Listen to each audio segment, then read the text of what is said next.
J'ai parcouru 700 km dans la même journée pour tester un nouveau karting. Sur ce circuit, j'ai pu tester mon pilotage en indoor, ma capacité à prendre une nouvelle piste, et j'ai pu avoir plusieurs batailles,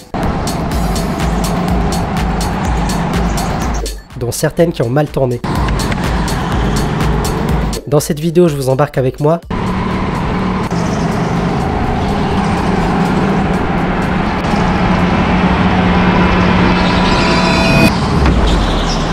au Tour Kart Indoor.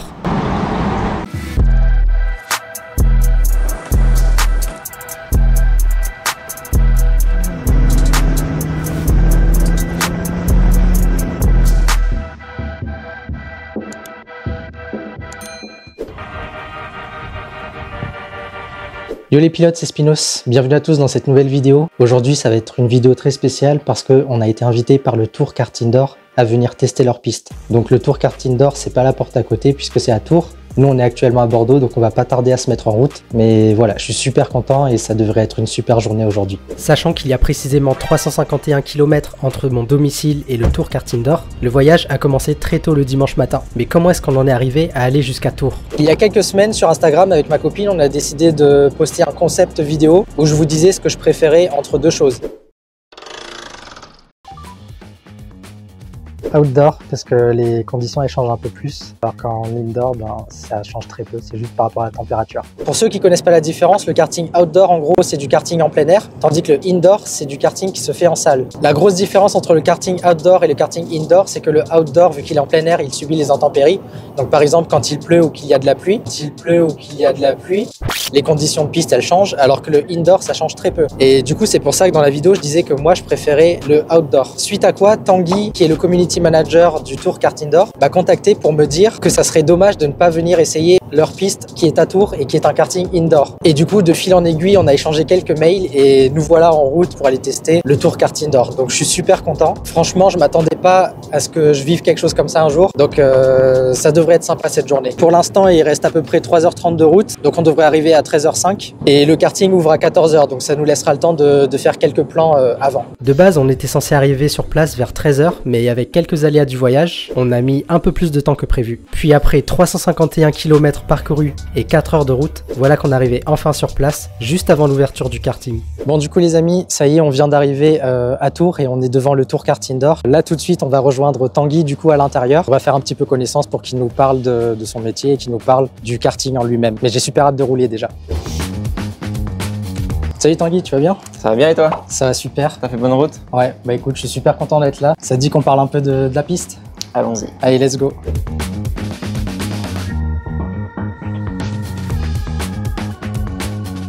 Bah, du coup Tanguy, merci beaucoup de nous recevoir ici. Écoute, on t'a préparé quelques petites questions pour que tu te présentes un peu et que tu nous parles un peu de ce karting finalement. Pour commencer, est-ce que tu peux te présenter brièvement et nous dire un peu quel est ton rôle au Tour Kart Indoor finalement? Ouais, complètement. Alors moi je m'appelle Tanguy et j'occupe le poste de Community Manager. Et donc je m'occupe d'alimenter tous nos supports de communication, d'être en charge de toute la partie créa, soit digitale ou print. On est sur Instagram, Facebook, LinkedIn quand on peut. Ça marche, ok. Est-ce que tu peux nous parler un petit peu du karting et des changements récents qui ont été apportés? Déjà, avant de présenter le Tour Kart Indoor, elle appartient à une société qui s'appelle Pole Karting System. Ça va faire 30 ans qu'elle existe d'ailleurs, début 2025, donc ça arrive très vite. Et donc on détient deux circuits, Tour Kart Indoor à Saint-Avertin et le circuit de l'Inde qui est un circuit extérieur.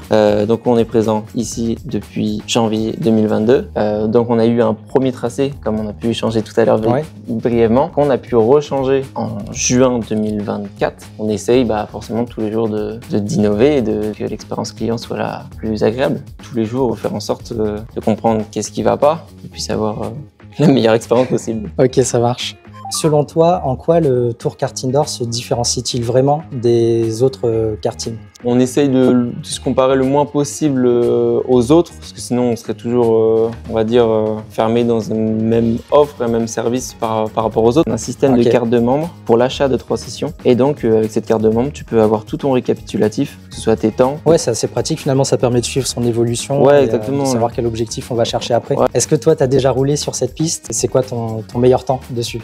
Alors, sur la piste actuelle, ouais, j'ai déjà roulé dessus. Moi, mon record, alors celui qui est à prendre en compte, c'est celui-ci. Ok, 40.7. C'est le nouveau tracé. Et celui-ci, c'était pour l'ancien. Pour l'ancien, ok, 40.9. Et le record de la piste, il est à combien du coup? Il est de 38,473. Mais d'ailleurs, si tu as des questions au niveau de la piste, ils auront du temps à t'accorder, aucun problème. Ça marche, c'est cool. Bah écoute, on va passer au roulage tout de suite alors.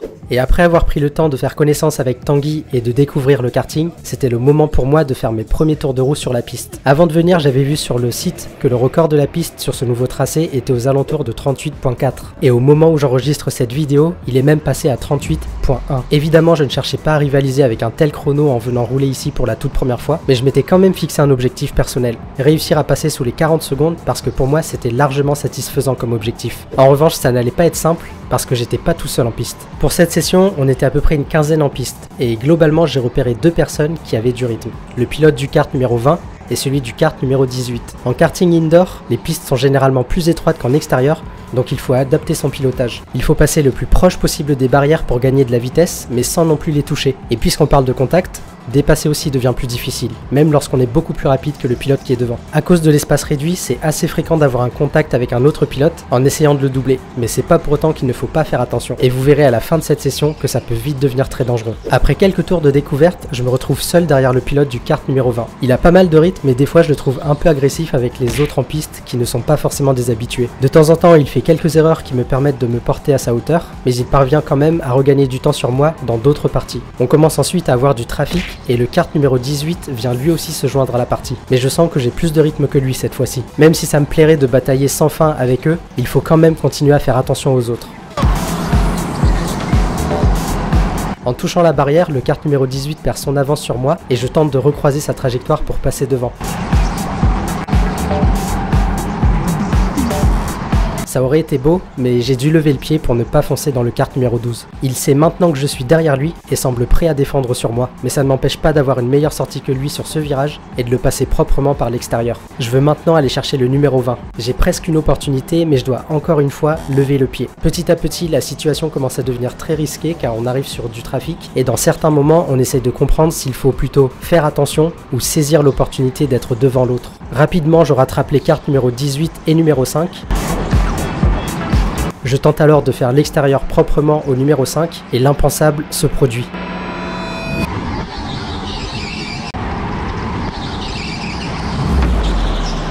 Revoyons ce qui vient de se passer. Depuis plusieurs virages, le numéro 18 et le numéro 5 bataillaient bien au-delà de ce qui est acceptable en karting. Plusieurs fois, les deux essayaient de se tasser sur les bords de la piste. Quand je suis parvenu à faire l'extérieur au numéro 5, c'était la goutte de trop pour lui. Malgré tout l'espace que je lui ai laissé à l'intérieur, le pilote a quand même préféré pousser l'arrière de mon kart, comme on venait de le voir faire avec le numéro 18 précédemment, ce qui m'a mis de travers et c'est malheureusement une autre utilisatrice qui n'a pas pu m'éviter et m'a foncé dedans. De toutes les sessions que j'ai fait en karting dans ma vie, c'était la première fois que je voyais un tel mauvais perdant en piste. Heureusement, une fois dans les stands, on pouvait compter sur le commissaire de piste du karting pour nous faire un rappel à l'ordre plus que mérité. Restez assis 2 petites secondes s'il vous plaît. Si certains d'entre vous ont encore une session, il ne faut pas que ça se passe comme ça. Tout à l'heure dans les briefings, on a dit qu'il faut respecter tout le monde. Et à un moment donné, il faut que ça reste loisir. D'accord?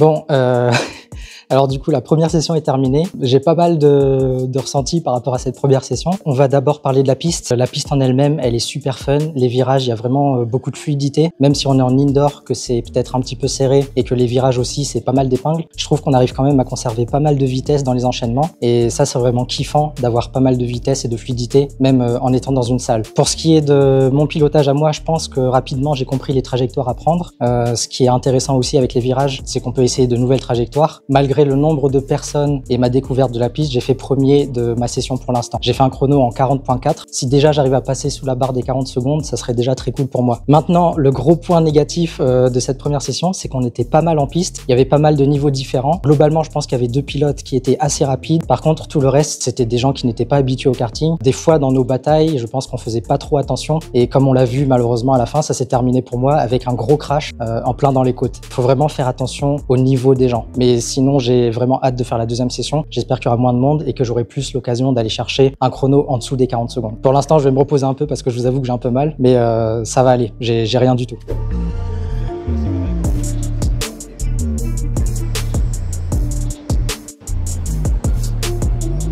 Sachant qu'on était ici pour passer un bon moment, j'ai décidé d'oublier ce qui venait de se passer dans la première session et de tout simplement profiter de l'instant, parce que c'est pas tous les jours qu'on a une telle opportunité. Cette fois-ci, il y avait un peu moins de monde en piste, mais au début de la session, je me retrouve quand même derrière un peu de trafic. Pour cette deuxième session, j'ai décidé de me calmer un petit peu dans mon pilotage, et même si je le pourrais, je ne cherche pas à doubler les pilotes qui sont devant moi, ni même à défendre sur ceux qui me passent. J'attends juste que devant moi la piste se libère, et que l'occasion de faire un chrono se présente à moi. Et après plusieurs tours à avoir patienté, l'occasion se présente enfin. En revanche, je n'ai peut-être qu'un seul tour devant moi pour tout donner. «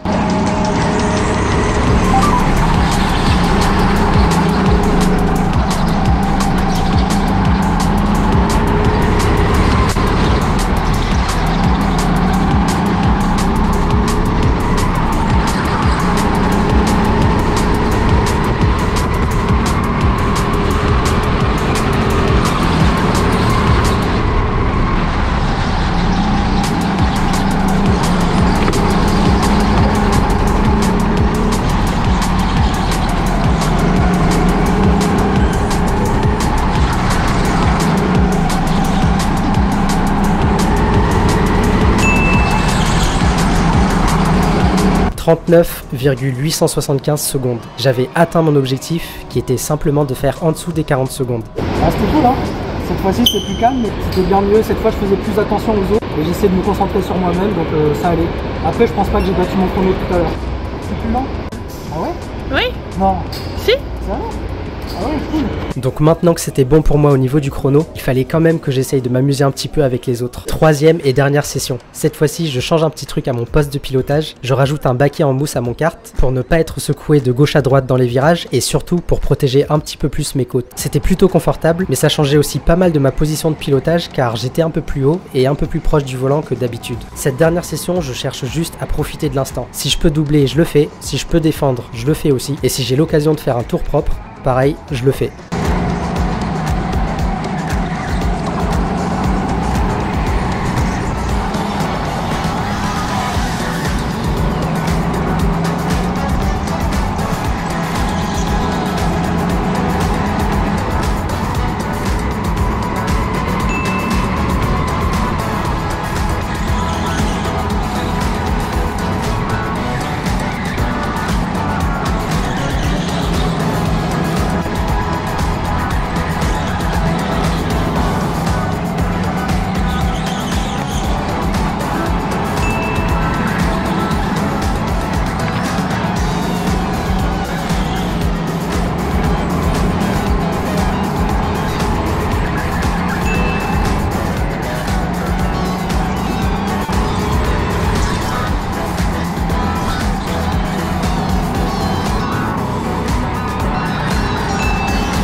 Plus tard dans la session, je me fais un petit peu bloquer et un autre pilote en profite pour me doubler. Tout de suite, je vois qu'il est assez rapide, mais malheureusement, je n'ai pas l'occasion de le suivre plus longtemps que ça parce que je me retrouve à nouveau bloqué derrière un autre kart.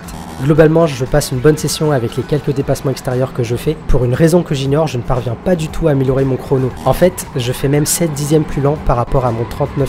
Je saurais pas vraiment vous expliquer, mais bon, peu importe, j'étais venu ici pour tester cette piste et pour moi elle était validée. J'ai découvert une piste très rythmée et très fluide malgré le fait que ça soit un espace réduit, et après ces quelques sessions, je me demandais surtout qu'est-ce que ça doit donner de faire une course ici. Pour l'instant, j'y ai passé un super moment, et en karting, c'est tout ce qui compte.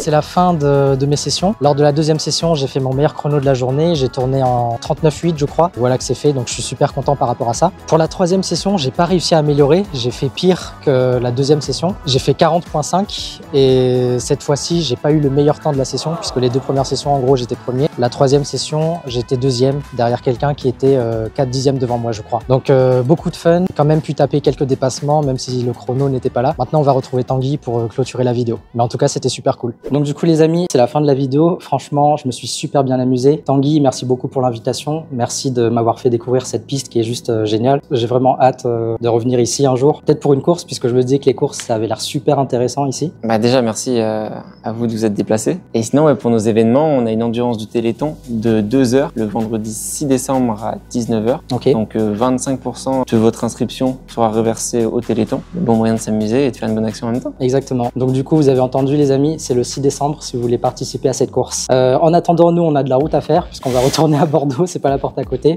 Donc merci d'avoir regardé cette vidéo et surtout un grand merci à vous qui regardez mes vidéos et qui me soutenez depuis le début. C'est grâce à vous qu'aujourd'hui je peux vivre des trucs comme ça. Vraiment, merci beaucoup les amis et encore merci Tanguy. Merci à vous. Moi, je vous dis à bientôt. À plus. Ciao.